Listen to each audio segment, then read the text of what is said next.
The word is gone forth. It is time to go forward.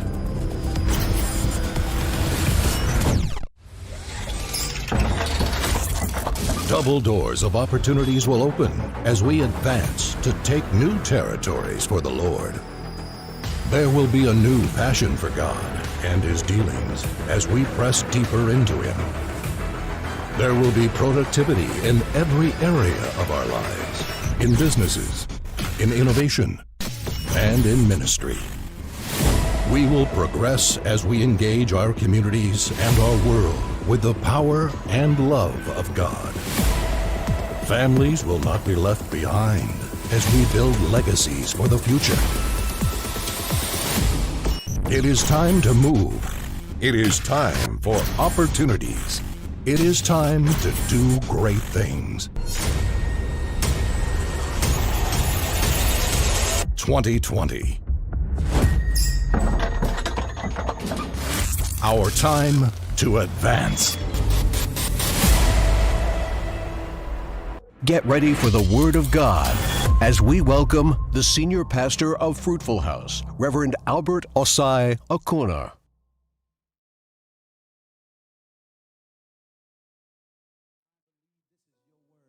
Also, welcome to Divine Family Life C.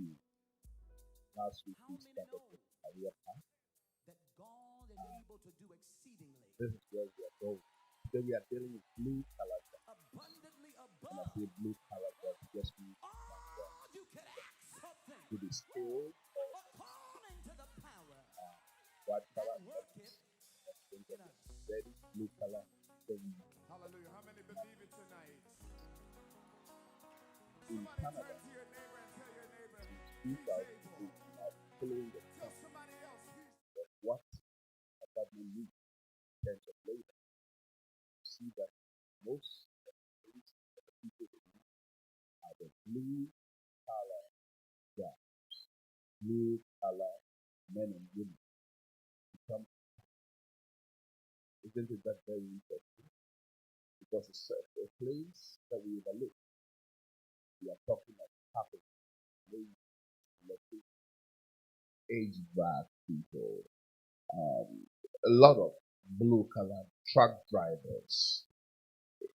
It's interesting that in 2019, second on the list of most needed jobs in Canada was truck drivers. I was surprised to see that. And so I want you to understand that blue-collar jobs are important and they are rewarding. By the time we finish this program, maybe you may choose to enter into that field. First and foremost, I have with me here today Mr. Michael Arthur, an electrical contractor. I've known Mr. Arthur for years personally. He wired our church, so I know his work. And I want to ask him a few things. Welcome, Mr. Arthur. Thank you, Pastor, for having me. Right. When we say an electrical contractor, what do you do? Electrical contractor, we actually do electricals for mostly industrials, commercial, and residential by wiring almost the whole building, or mostly wiring a machine or putting stuff together, installing, and put power in it. So when somebody listening to you right now, one of your audience, they need an electrician, that means you can be there to help. Yes, I can. Especially in the residential, people usually have electrical problem mostly on their outlets, lights, putting up your pot light, putting up your chandelier. Like mostly people do renovation, and then the way the electricals was done in the house, they want to upgrade or something, we can come in and then put it together for you. That is amazing. Now, you're talking of upgrade because some of the old houses will not even pass code now. So if I just want to improve my wiring in my house, do you do that as well? Yes. Especially most of the old houses has electrical breakers that they use the old school kind of bulb light fuses. Oh, is that the one that you screw in and Yes, out? Oh, wow. which can be replaced to a modern one which has a breaker, because mostly those fuses are very costly right now. I can say if you blew one, you'll be paying like almost $15 to replace one. Yes. Which you can replace it with a breaker panel that it only trips. You look for the problem, you fix it, and it won't trip again. And so you don't have to replace any fuse, which is money saving as well. One of the things that excites me about this electrical um, work is you were talking to me about robots and wiring robots. Tell me about wiring robots. Yes, that's actual the field that I was trained at. We are by building a robotic machines that actually, when you go to the automation companies, they use them to make parts, car parts. We build a whole electrical a machine that has a robot in it. So at the same time, the electricals, we go in and we tie the robot together with the main panel that has the electrical components to the robot, and then the PLC program comes in, put the program in, and makes the robot work. Same way, we go to the field like Magna, if you heard about Magna, to put the machine up on their floor, and that's where you get your car parts coming from. Isn't that very interesting? Does it mean that the time is coming that robots are going to take over and everything we'll do will be robotic? Yes, everything we do will mostly be robotic, but it can take over because the robot itself needs somebody to make him work. It's good news because I was getting worried that robots are going to take over our lives. Right. Now, is it very complex to deal with robotic doing electric work on a robot? Is it very complex? Yeah, it is, because the robot itself is coming from its own company, which they have different kinds of robot like ABB, they have a Fanuc, they have Panasonic, they have a Kuka. They are coming from different companies. So the company, because they are a robot that can actually, if you look at some of the size of the robot, they can pick up a whole full car because they weigh like tons. Such robots have to be in a company built and certified by the safety authority before they can even put it on the floor. Wow. With a huge robot like that, Yes. how much voltage of electricity would you need to control a robot like that? Some of them are being controlled by 240. Some of them are 240. That's 240 volts. Those are the small ones. The bigger ones, you need about 600 volts to control it. okay. I thought you said the bigger ones need 240. Now, the bigger ones need 600 volts. I would have asked for one in my house. You can, maybe you can order one from Japan. Asimo, that Asimo looks like a human who responds to every command from a human. Oh my goodness. I hope they are not expensive because then I could just tell him to make me breakfast in bed and all that stuff. Okay, let's go back to electrification of your home. What advice will you give us when it comes to electricity so that we don't get electrocuted in our own homes? Yeah, the only command I can give is electricals are very dangerous kind of thing that you don't want to play around it. So if you're going to be touching anything electrical in your home, you have to be certified, or maybe you have to have a lot of experience to do that. Especially replacing an outlet at your home as a very basic thing that you can do. If you are a little bit handy that you know you can replace the outlet, first of all, you go to the basement or wherever your breaker panel is and you turn it off before you do anything around the outlet. Because it won't actually kill you with a 110 volt, but it will shake you a little bit. You know, you're saying that we should go down there and put off the breaker. I like that. But you know my problem. After I finish the socket, who will go put it on? Because I'm afraid of the outcome. Yeah, being said, when you see particularly the outlet, they've highlighted in the point that the colors of your wires coming from the wires coming out has a blue, white, and black, or sometimes they are red and white. And then if you look at the outlet itself, has a color code showing on the screws. On one screw, it looks like a gold color, and then the other side looks like white. So you just have to match the color code with the colors that you have. And then you're going to see a screw that shows a green color, means that's your ground. So if you connect it properly this way, then you know you have done it right. And then they used to give you to put the screw out, the wires around the screws. This time they've make it simple for you with a hole at the back. You just peel the wire, push the wire inside at the back of the hole, push it well, and it locks very hard, and you're good to go. I heard all you said, but I still need an electrician. I wouldn't risk it. For you, for sure. I wouldn't risk it.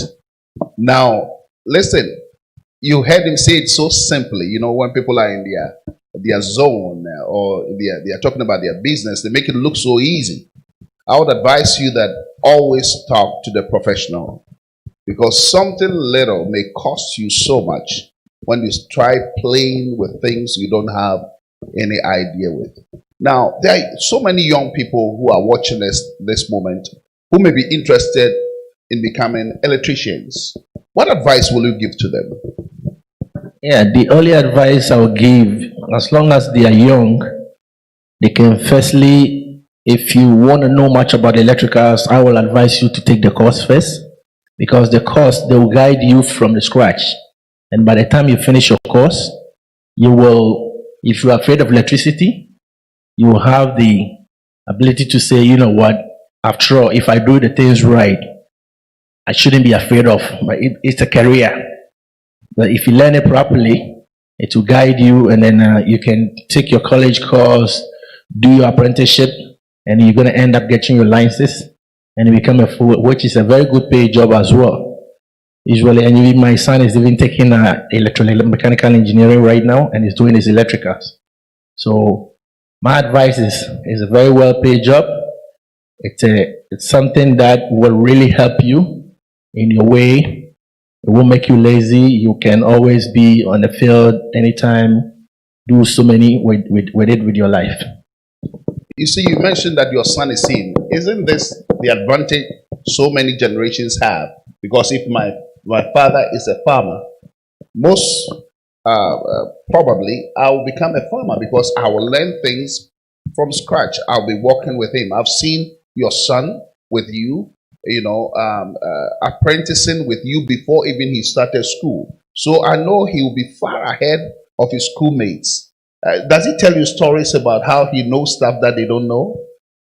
Yeah, he does, because looking at his results coming from school, he's always getting A+ on it.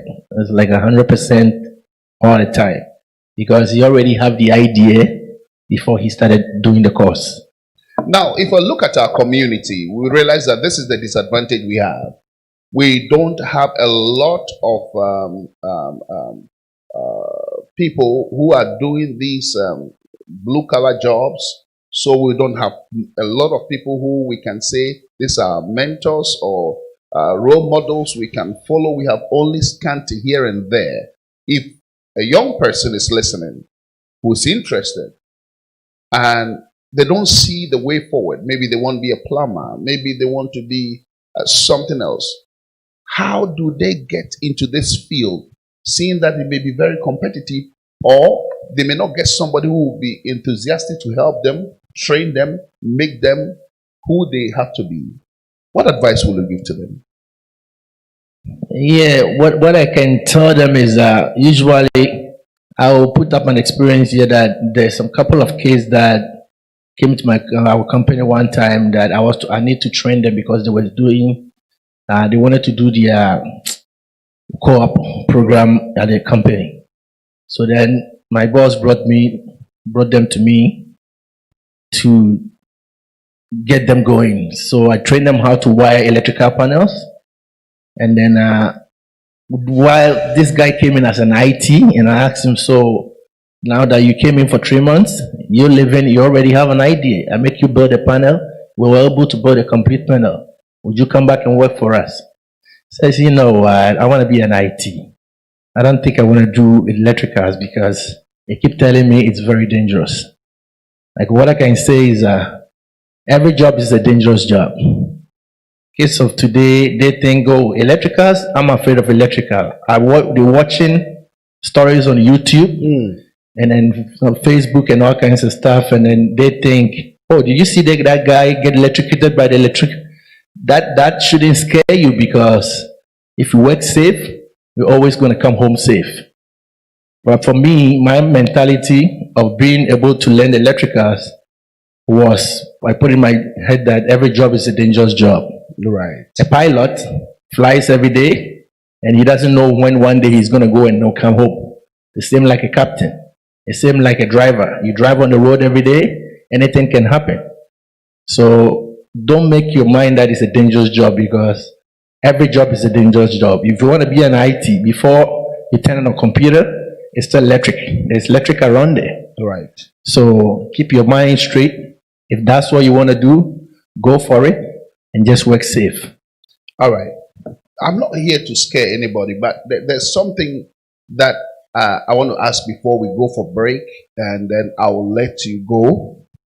You know these high tension cables? You know those huge ones that sometimes when you stand close to them, you hear the sound. Okay. I see some electricians hanging on these high tension cables. How do they do that? Yeah, they've been trained properly. Usually, before they put them on field, they have a high professional training before they let them go on those posts. And again, the way they dressed, the gearing they're wearing, everything is protecting them as much as they can. How many volts go through those high tension The cables? maximum of them carry up to 50 to 100,000 volts. What? 50 to 100,000 volts. 100,000 Going through volts? that, yes. And they safely walk on those things. Oh yeah, they will. Because everything they wear, their gears, it's more or less like insulated, like a rubber gear, the gloves, the helmet, everything they put on. It's protecting the whole body of them before they go up there. Because I see that even birds don't go near those cables. Yes, they don't, because of the magnetic field. They usually, when they try to fly around that zone, they can feel the magnetic field and then they just return. Wow. This is interesting. We can keep going on and on and on, Mr. Arthur. It's amazing. You are even getting me interested in becoming an electrical engineer. That would be great. But if we need, somebody is listening to you right now, they need an electrical contractor, where can we find you? Yeah, you can contact me on this number, which is a 647-588-0859, or you can visit me on my website at makitech@gmail.com. Or you can also, like, if you go to the website, you can find me on a Makitech installation services, and then you can get my contact from there. If you can contact me on my email, like I gave you, makitech@gmail.com, or on my phone number at 647-588-0859. Wow. For me, I can testify of your work. I've seen your work, and I can recommend you for anybody who needs a very, very good electrical contractor. Thank you, Pastor. Yes. And so we will go on a break, get your questions ready, and we will answer all your questions. Stay tuned. Don't go away.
We want to welcome you back. We just spoke with an electrical contractor. We have here another HVAC contractor. We are on blue collar jobs. I'm getting excited already. I was almost convinced to become an electrician. I don't know whether I'll be convinced now to become an HVAC specialist. I have with me Mr. Isaac Tete. Mr. Isaac Tete originally trained as a mining engineer, and he also practiced journalism for a number of years in Ghana, West Africa. Now he's in Canada. That's where he's resident. He's married and lives in Canada. He owns a small business of heating, ventilation, and air conditioning. He currently works as a contractor for Home Depot, their service division. What he does is that he installs and services HVAC equipment. He services hot water tanks, furnaces, air conditioners in residential buildings. Amazing. Well, before he picked this on, he trained at George Brown College to get his license in HVAC field. And then he also studied at Highmark College for additional certifications and experiences. And he worked with various HVAC companies as a contractor. Well, I'm glad and honored to have with me today Mr. Isaac Tete. Welcome, Mr. Tete. Thank you very much. The pleasure is all mine. Why did you change from mining engineering to HVAC? That's a question I've heard over and over again. Mining engineering trains your mind, trains your skills. So you have a very strong skill set. It trains you to be a more positive person. So I studied mining in Ghana, as you mentioned, and then I practiced journalism. I happen to have lots of different skills. So I am blessed that way, which is a good thing. When I got to Canada, I looked at what I should be doing. My beginnings were in customer service. I worked for different companies, Rogers Communication, TD Bank, and then eventually I worked for IBM. But then I knew I had more in me. I'm an engineer trained, and I'm very technical. I like using my hands. I like solving problems, basically. So HVAC became the next option for me, and I decided to get training. So here we are. Wow. So blue collar is just solving problems. Basically, that's what it is. If all you want to do, if you get some satisfaction from fixing the problem most others couldn't do, you probably are a good fit for blue collar job. Wow. So you think HVAC engineering is more rewarding than mining engineering? Mining it's absolutely rewarding. I do have friends and colleagues whom I train with, and they are still in the mining field. You can do that. I find this even more for me because I'm dealing directly with customers. I'm dealing with people on a day-to-day basis. I'm going to different homes, and I'm not knocking anyone who's a mining engineer, but I'm not stuck on some field out somewhere mining gold or bauxite or whatever it is. 1 mile underground. That's right. So I am doing my mining above ground, and it's fantastic. So far, it's been a blessing. Wow. I want you to tell us about the mechanical room, because in every home we are told, don't enter that room where the boiler is. You may get electrocuted. There is all these fumes and all that stuff. We are so scared of this furnace room. Tell us about this room. Okay, so almost every home has a mechanical room or a furnace room. So in a typical home where they use natural gas for heating their house, they have a regular furnace, which is in the basement most of the time. and it has its own little room. So you have the furnace. It uses natural gas or uses propane or some electricity. And then you have what we call a filter. Now, that's one thing every person, every homeowner, every customer should be changing from time to time, because if you don't change that, it basically breaks down your furnace. How does the filter look like? The filter, that's a very good question. All filters are different. Some are rectangular in shape, others are cylindrical, mostly rectangular. It's just a filter mesh. It's made from cardboard, and there are different levels of it. I don't want to get too technical, but there are different MERVs. Some are better than others. Some are more expensive. Some are washable, and some are really, really cheap. I'd have to tell you a secret today. In the summer months, I use a very cheap filter. Buy the cheaper one for summer and a good one for wintertime. Why the cheap one for summer and the good one for winter? So a cheap filter allows more air to flow through it. And when you turn on your air conditioner, you want the maximum amount of air flow to go over your air conditioning coil so your house cools down faster. Wow. So buy the cheaper one for the 3 months that we are lucky enough to have the sun in Canada, and buy the better one for the wintertime. That's the reason. So that's one thing in your mechanical room, the furnace. The next thing you would notice would be a water tank. So before we get to the water tank, let me bring you back to the filter. How many times should I change it within a year? I'm a service technician as well, so I basically service the units, and I noticed the most common thing that would break down your furnace would be dust.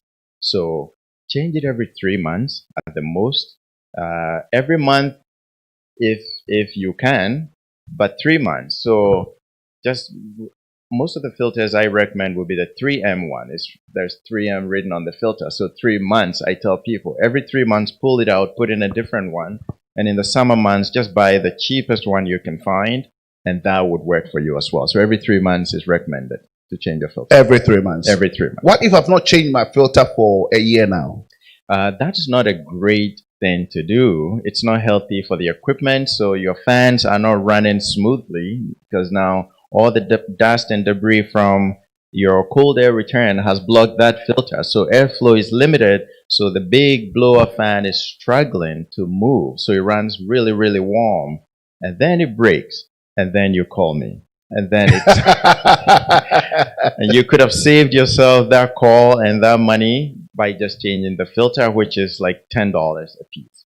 Right. Okay. So what else is in that mechanical room? So mechanical room, we talked about the furnace. Now you would see a water tank. All the hot water you receive upstairs or anywhere else in the house comes from that tank. A cold water goes in and pushes the hot one coming out. So that is also using natural gas to warm up the water. So you do have open flame in the basement. They are just in the furnace and under the water tank.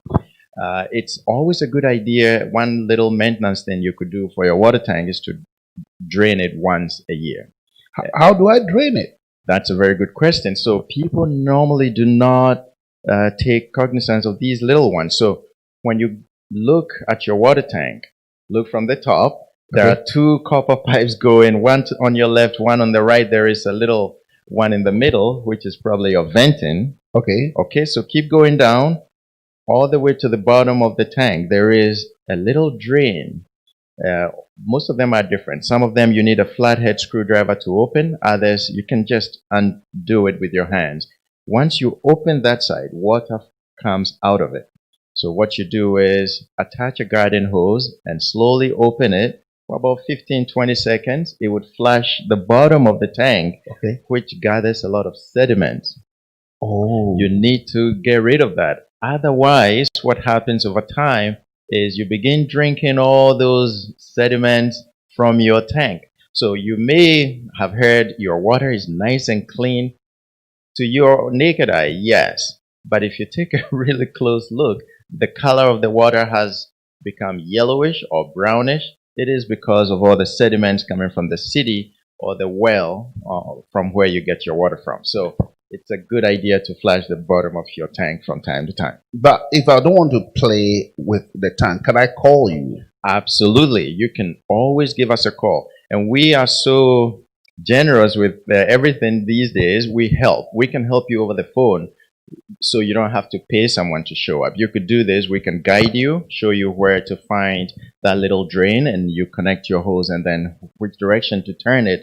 And you can do this on your own. If you cannot do it, you're afraid of flooding your basement, which is a real issue, please call someone who could, and we would be happy to help. Talking about that tank that is down there, most of us are renting it. Do you think it's a good idea? No. The very simple answer is no. Whenever you buy a house, you're occupied with lots of different things. You're trying to close the house, you're trying to inspect different things. You forget about everything the previous owner had rented. Furnaces, air conditioners, and water tanks have a very big market in our part of the province where almost everyone is renting them. Now, a water tank should only last 6 to 10 or maximum 12 years. If yours is more than 10 years in your basement, you probably should think about replacing it. Actually, recently I heard from some insurance companies, they've been writing to their customers that if your water tank is more than 10 years old and it leaks and floods your basement, they would not cover the insurance. So please take a look at how old your water tank is and replace it if you should. You can give us a call. We can help you find the actual age of the tank, which then makes things a bit clearer for you. That's something people should do. Do not rent your tank. You waste money. You should absolutely own your tank. Just do the math. The actual cost of a tank is between $500 and $1,000. You own your house, which is almost $800,000, $1 million, but you're renting a piece of it, which is $1,000. What sense does that make? Financially, that doesn't add up. Own your tank. You have more control. You're not paying someone more than the tank is actually worth. And I think the rental companies, what they've told us over the years is, what if something happens? You would be left on your own. Well, Yeah, they say that. That is not entirely true. Nobody ever walks away from it. Just call someone who is licensed, someone who is a plumber, someone who is a gas licensed person, someone who is in the HVAC business. They can help you. So it's not true that if something happens, nobody will help you. There are lots of people who would help. So think about that when you get into a new rental agreement. It is definitely not worth the money. If you're renting, I've heard from a few people who have businesses and they say, well, I'm going to write it off through my company, etc. Maybe that's for you. But for a regular homeowner, you should own your tank. That's my position on that. Wow. So you highly recommend we should own our own tank. It is absolutely cheaper. It is cost effective. It makes complete sense to own your tank. Because I see I don't rent my television. I don't also rent my fridge. Microwave? My microwave, I don't rent it. Why would you rent those? You just buy that and it works, and if it breaks, you call someone. So why have we been told over the years that you should rent your tank? No, you don't have to. You can just own it. You should own your furnace. You should own your air conditioner as well. That is the proper way to take control of your household. It's amazing. I mean, this blue collar job thing, we just heard from an electrician who excited me. One day I called a plumber to my house, and I think my basement was blocked or something.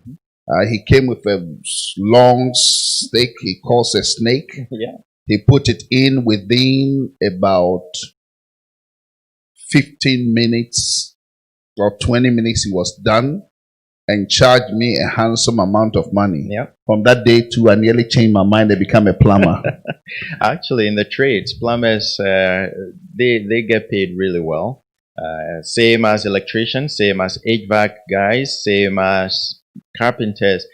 The trades are great. And I know it because I'm in it. And I have introduced lots of other people to the trades. If you're looking for a career change, if you're looking for something to do, something rewarding, something, you should think about the trades. Consider it. It takes really less time than you think to actually get certified, and you could practice legally and set up your own company and do a good job. That's how you get busy. Wow. Tell us a little bit about small business ownership.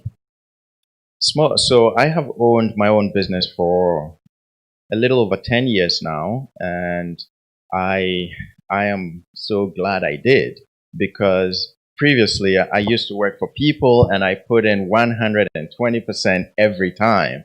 So one day it occurred to me, what if I put in just 100 just for me? That's where it started, and I decided I should find a trade because I'm quite technical. I like using my hands. So can I stand here? I'll show each and everyone watching right now. If you don't mind dressing like this every day, you're wearing lots of cargo pants, safety boots, lots of pockets with different. I like that. Different. It's stylish. It is stylish and it is rugged.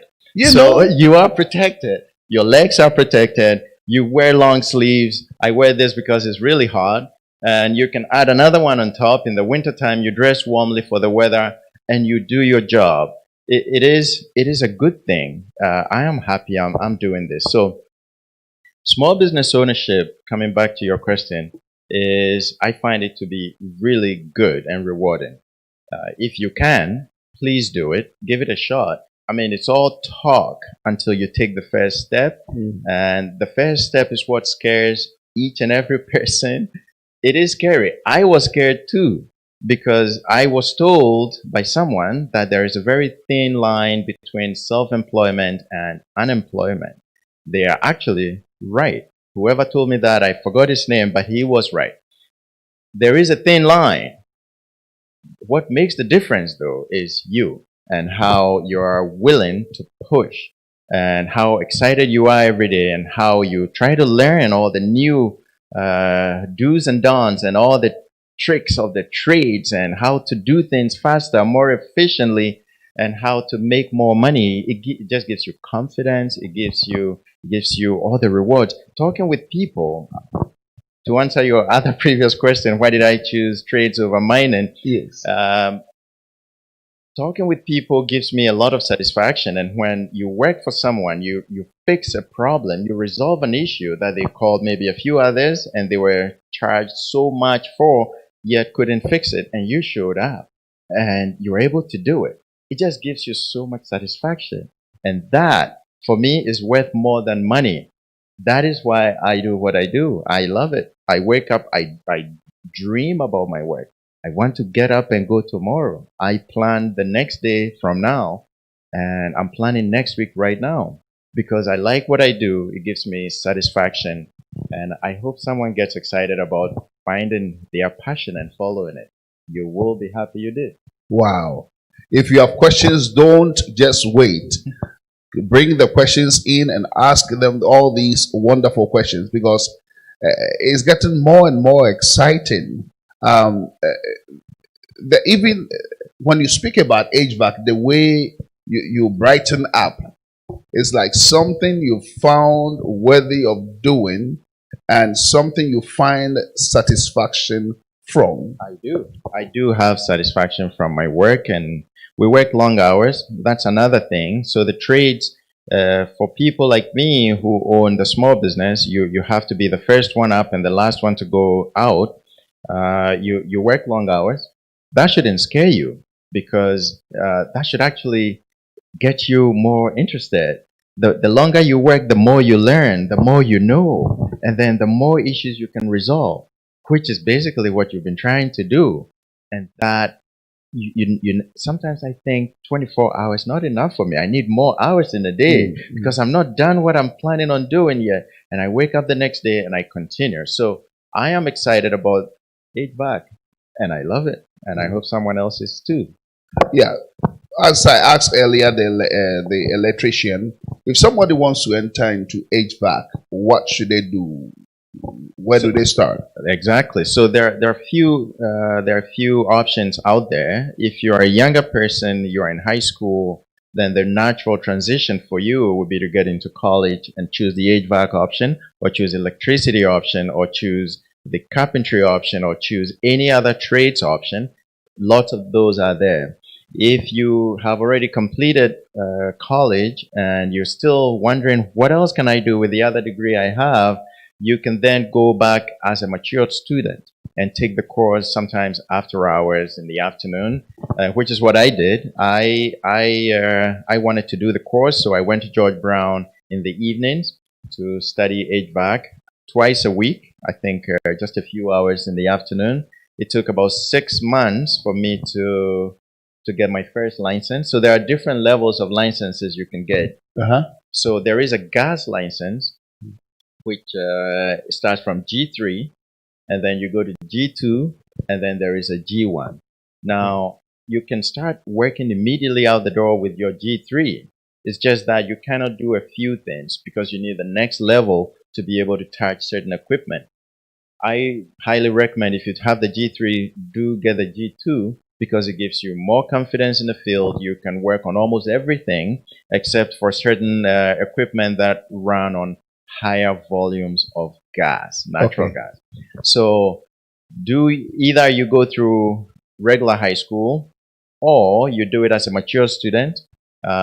Recently, they have started doing apprenticeship courses. So there are different companies looking for people whom to help and get them ready for the market. We do have, I have to say this now, we do have a shortage of people, especially in the trades.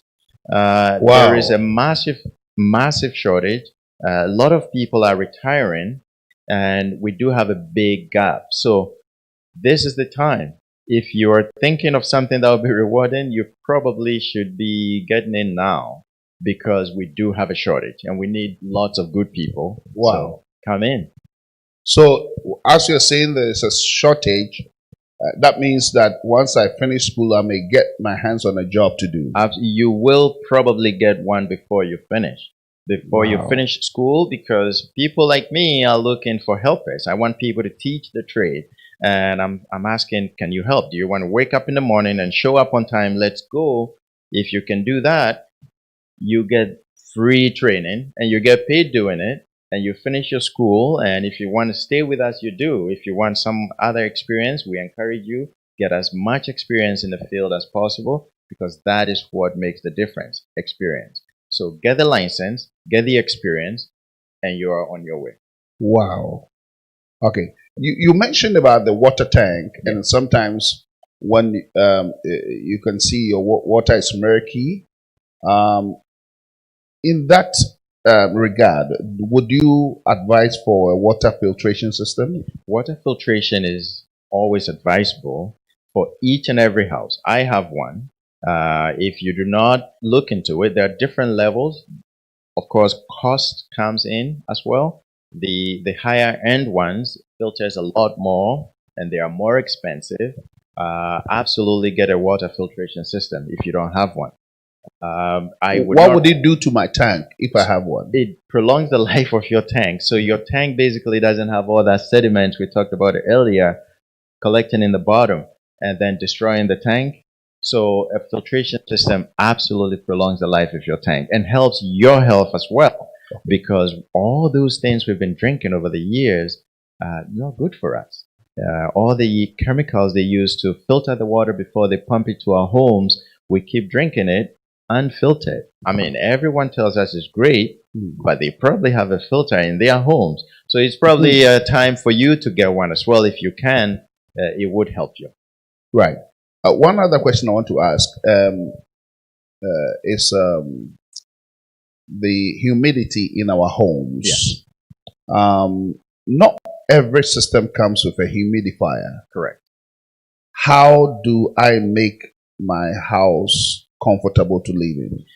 That's a very good question, and we get that question much more in the winter time, because when it gets colder and all the moisture in the house dries out, you begin to experience dry throats at night. Some people wake up with bleeding noses in the morning. Well, that is a humidity issue, so you could install a humidifier, which we do as well as an HVAC company. We install humidifiers.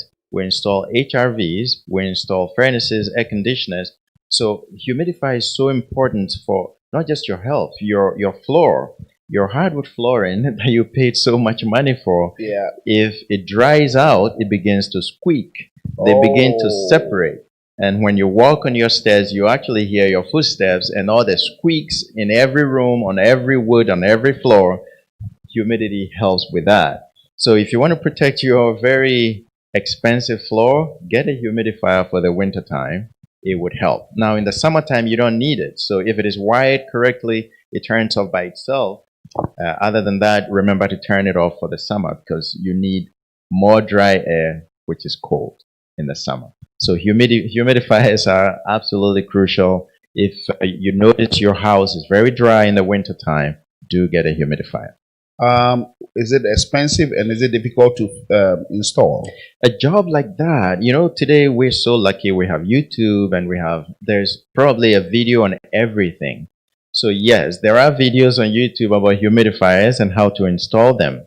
Now, if you ask us who do this job for a living, it probably would take us 45 minutes and it's done. If you want to do it, it'll probably take you all day and you might end up flooding your basement. So I highly recommend call a professional. It is done quickly. You can stand back and watch social distancing, absolutely. You can stand back and watch, but make sure you get it done correctly. So because if you don't do it well, you might end up destroying, because it's an electronic product, so it uses electricity. If you don't blow a fuse, in which case you need an electrician, you'll probably destroy your furnace, in which case you need me too. So probably get someone who knows what they're doing. It's just peace of mind. What would be the recommended temperature for my home in winter and as well as in summer? This is a question I've heard over and over and over again, and I have to say there is no specific answer. So every house is different. Every house has different windows, has different doors, has different insulation. Some homes are older, some are newer. The newer homes have more insulation. So in the home, they can get away with 23 degrees for the winter time, 23, 24 probably work for them. Others want it colder, so they can go up to 21. Some homes are naturally cold because the windows have very little insulation, so the cold air naturally comes in. So they need to crank it up, go all the way to 25, 26 to keep the house comfortable. So there's no specific answer, but every house is different. So watch your thermostat. If you're lucky and you get one of those fancier ones like the Nest or the other ones, Ecobee on your phone, then you can set it to work on its own. So you don't have to remember to crank it up and crank it down. But every home is different. So, but generally between 19 and 24 for their winter time and 17 to maybe 22 in the summertime. These are the ranges I have found most homes have. Before we let you go, one question I want to ask is, in our homes, there's always one room that is too cold or too hot. Why? That is true. It is still a function of insulation. So if the room is above a garage, for example, and you don't have enough insulation in your garage, then naturally cold air flows up to that room faster. Same in the summer months, I hear, oh, my room is not cold enough, especially the rooms that are upstairs. It's never cold enough. And it's true. The reason is it's difficult pushing cold air. Remember, your AC, one unit is outside. There is a second unit right above your furnace. It's called the air conditioner coil, or we call it a coil. The proper name is condenser coil. Its job is to cool down. So the blower fan inside your furnace will blow air across that coil and push the air to you. Cold air is heavier. That's why your basement is always colder. Right. It is difficult to push it up, but warm air is lighter. It's easy to push it to you. That explains the problem. So that problem of my room is not cold enough in the summer is actually an engineering issue, which could be fixed. But it's cheaper to just slap everything in the basement and walk away for the home builders, but it could be fixed. The cold air should be coming from up, so it's falling down. And the warm air should be coming from down and rising up. So you need two different systems to make this work. There are other solutions that we can always come up with. But for now, it's an engineering issue, and hopefully the builders would take it seriously and fix it, because every household has that problem. It's never cold enough upstairs, and it's too cold in the basement every time. Wow. What an amazing time. What an amazing time. So if we want you, where can we find you? Thank you very much. So we work all across the GTA. My phone number, which is easy for everyone to reach us, if I don't pick up, you can text us, is 647-886-0105. 647-886-0105. You can text us. We would be happy to help you over the phone. If we need to send someone out to do an inspection, we do that for free. And we would be happy to help you when you need help. Free inspection. Absolutely free inspection. Well, it's something that I think we will have to sign on that because the call alone has a charge to it. And if we have free inspection, it's going to help us to know what is going on in our that control room. Yeah, mechanical room, furnace room. That's right. Absolutely. That is amazing. That now next week we're coming back dealing with career paths. Next week we have two people on this show. They started life from nothing and they are up there somewhere. And we're going to ask them how they were able to navigate the career path and get up there. What were the struggles? How do I, also rise to where you are? You can get your questions ready and get your life ready. Maybe you are struggling in life and you're thinking it can never work. You need to hear the stories, and that will change your life. That will influence your life.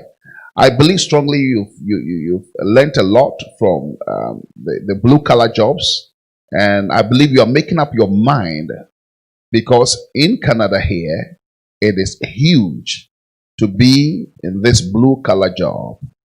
Skilled or unskilled, blue collar job is what is going for the future. One of the interesting things, Isaac, when I was growing up, I never had anybody recommend a blue collar job. It is true. I was told I was going to be a doctor. So my whole life, there's nothing wrong with being one, but a doctor lives in a house built by a home builder, plumber. I like that. The doctor needs someone to fix the light. The doctor needs someone to install and service the air conditioner. If we all became doctors, who would do that? So yes, all great jobs are perfect, but blue collar job, please look into that. If you have young children, you should be talking with them. They should take it seriously. I have a son. He would get into college shortly, and he wants to become an electrician or probably an HVAC person. He's jumping in between the two. Which one? I want him to choose whatever he feels like doing, because I know whichever one he picks, he will be fine anyway. So I'm all up for it. And let us encourage our kids, both boys and girls. By the way, we need more females in the trades, because currently we don't have enough. We have really, really little girls who are practicing what we do. So we do need more girls. I think it would bring more sanity into the trade. It would bring more honesty. It would just help all around. We do need them. So if you have a girl who is wondering, what do I do? Let them learn something in the trades. We do have a lot of room for them, and a lot of room for growth, and a lot of room for success. Do not discourage them. Encourage them to do it. It is a very good field, and everyone is welcome. Wow. I have another question for you. How important is duct cleaning? And would you say it is a good business to enter into? So I started, yes, to answer the question, yes. It's very important, duct cleaning. I have heard people who claim, not important, you don't need it, your house would be... Well, that's true. Your house wouldn't break down because you didn't clean the ducts. But think of this as your lungs. You wake up in the morning, you brush your teeth, and sometimes you go back at the end of the day, you use a tissue, you blow your nose, you see what comes out. Now imagine that. think of the filter in your furnace whenever you change it. You see how the color changes? Well, let's think of where that dust came from. It came from upstairs. So in every typical home, you have the cold air returns, the big grills on the wall. And then you have the smaller registers, which we call the supply lines, and they come from the basement. They are working in a big cycle. So the cold air sucks air from the house, takes it through your filter, and comes out through the little registers. Now, all the dust, when people open the window, they open the door, when you sweep the floor, remember, all that dust is cycling in that house over and over and over. Now, you need a professional company to clean it. Do duct cleaning. A proper job doesn't take 10 minutes. It has to take a little bit of time, and with the right equipment, with the right kind of training, you get that proper duct cleaning done. Now, duct cleaning, apart from helping you as a person, the person who lives in the house, your health, it also helps your equipment. Your furnace is able to not accumulate a lot of dust, so it lasts you longer. Your air conditioner coil, which is up above your furnace, doesn't get clogged with all that dust and debris, so it's able to give you more cold air, and then everything just works much better. The smell of your house changes when you do proper duct cleaning, because when you cook and the fan is cycling, it cycles that food over and over and over in your house. Now, when you clean it up, and sometimes they do sanitizer. They sanitize the duct system. Everything smells like brand new house again. Wow. Why don't you give that a shot? But again, there are lots of quacks, lots of people who don't know what they're doing in every trade, in every business. So you might want to use a reputable company. They charge you the proper amount of money, and then they send the right kinds of people to your house, because they'll be all over your house. They'll go to each and every room because they're looking for every register. So you want to deal with a company you can find again. So that, just the peace of mind that the job is done correctly. So duct cleaning, absolutely, is important. I did duct cleaning. Our company started in duct cleaning, and that's how we grew into all these other areas. So we do have a lot of experience. We have the right kinds of personnel, the right kind of tools, and we do a good job each and every house. How often should I duct clean my home? I would recommend duct cleaning every 2 years at least. Every 2 years, get someone to clean the ducts. It makes a lot of change because they have this pressurized air. It's just air. So people normally do not know what duct cleaning entails. So duct cleaning is, if you have a shop vac, if you've seen a shop vac before, now imagine like 50 shop vacs together, bigger, much more power, and is powered from gasoline engine in a truck. And then they have same idea so it's a push and pull kind of system. There is air pressure pushing the dust, and the big vacuum sucks it out of your house. That is the whole idea. Okay. So make sure that duct cleaning is done. Absolutely. Wow. An amazing time with Mr. Isaac Tete. We earlier on had Mr. Michael Arthur. I hope you kept their numbers, because when you need a reputable company, these two can't be recommended. But think about it also. Maybe you want to change career. Don't be afraid to ask them questions. Don't be afraid to seek information. In these post-COVID times, I think this is the time we even need blue-collar jobs the most. But you know what? We will continue next week. That will be our final for the career, from grass to grace, the story of two people, how they made it in life. You need to stay and watch it.